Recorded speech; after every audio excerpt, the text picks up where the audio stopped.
Donc là, aujourd'hui, on travaille pour Saint-Gobain. On est en train de faire des sets. Ça veut dire qu'on est dans un studio, mais on essaie de faire des photos qui ont l'air d'être des vrais morceaux de vie. On est en train de montrer des produits, mais en même temps, on veut montrer le côté humain, le côté que c'est quelque chose qui nous améliore la vie, qui est dans notre vie.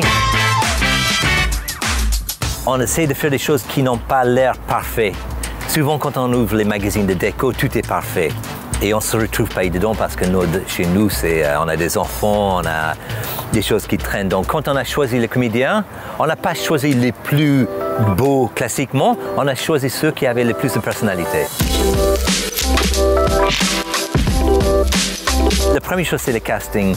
Ensuite, dans le choix des couleurs, dans le choix des endroits, on avait essayé de vraiment donner une personnalité qui va avec le casting. Et ensuite, c'est d'avoir plein d'objets personnels. Toutes les photos qui sont sur le mur sont, par exemple, mes photos personnelles que j'avais faites pendant mes voyages.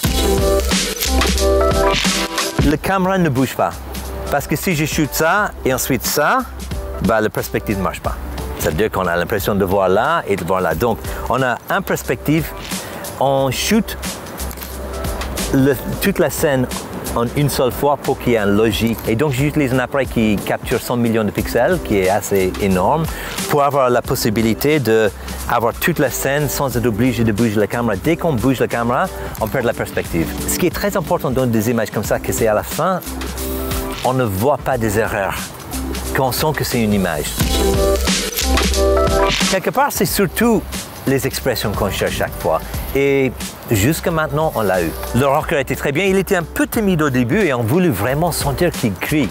Donc, si vous étiez là hier, c'était le photographe qui criait beaucoup parce que moi, je sens que quand moi, je fais des choses, ça laisse les autres le faire. Ça leur donne la liberté de le faire. Donc, moi, je crie et lui, il criait parce qu'il fallait vraiment que tu sens sur un côté qu'il fait beaucoup de bruit.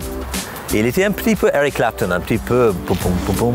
Donc, on l'a poussé pas mal. Oui, je suis heureux.